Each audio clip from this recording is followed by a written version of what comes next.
B'investiment ta' 4 miljun euro, l-Aġenzija Infrastruttura Malta se tibni mill-ġdid triq l-Għeriexem fir-Rabat. F'dan l-investiment se jkun qed isir titjib fl-aċċess bil-mixi permezz ta' belveder ġdid li se jinkludi bankina ġdida, bankiet li jħarsu fuq il-wied u żoni msebħa b'ħafna siġar ġodda.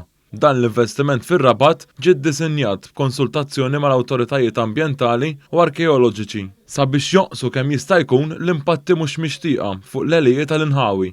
Waqt li kull fdalijiet storiċi mirduma li jista' jkun hemm f'din iż-żona arkeoloġikament sensittiva se jkunu mħarsa. Infatti, tul dan il-proġett, arkeoloġi approvati mis-Sofrintendenza tal-Patrimonju Kulturali qed isegwu x-xogħlijiet. Dawn sostnew li x-xogħlijiet f'din it-triq huma meħtieġa hekk kif minn investigazzjonijiet ġeotekniċi li saru fuq il-sit ikkonfermaw li din it-triq hija mibnija fuq saffi ta' blatt imxaqqaq u tafal b'ħajt antik li qed iserraħ fuq it-triq.